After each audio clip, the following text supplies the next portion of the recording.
Envoyez les violons. Le dénommé Michel Galabru, premier des seconds rôles français, s'est éteint. Mais les yeux, toutes générations confondues, continueront de briller en redécouvrant les grands classiques et les films cultes dans lesquels Michel Galabru a toujours su tenir un rôle de choix. Et oui, car en effet, qui mieux que Galabru pour démontrer qu'il n'existe pas de petits rôles. Il s'est toujours accroché, en sachant que le téléphone sonne toujours 2 fois. Lui qui a rarement tenu le haut de l'affiche, on se souviendra de son rôle inoubliable dans Le Juge et l'Assassin, qui lui valut le César du meilleur acteur en 1977, sans oublier un Molière pour la pièce Les Chaussettes, opus 124. Il a su devenir un acteur de premier plan, jamais hors jeu, avec une carrière de plus de 50 ans et quelques 200 films.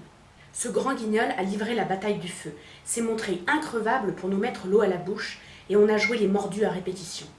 Avec Galabru, nous sommes partis à Biarritz, Saint-Tropez, San Antonio, Deauville, New York, Paris. Nous avons été des vacanciers comblés. Il a foutu un grand bazar dans un plumard en folie en jouant les troubles fesses. Confidence pour confidence, il nous a toujours dit « laissez-moi rêver ».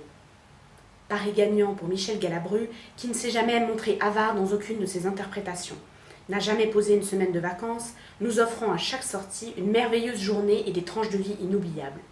Il s'est montré intrépide en grand fanfaron, faisant de chacune de ses apparitions la grande récré du cinéma français. C'était la belle époque. A-t-il été photogénique avec sa gueule, s'il vous plaît? Te marre pas, c'est pour rire. Galabru n'a pas eu le choix des armes, mais en bon samaritain, il s'est toujours montré un partenaire idéal pour donner la réplique à tous les plus grands acteurs du cinéma français, ne faisant que très rarement la honte de la famille du 7e art.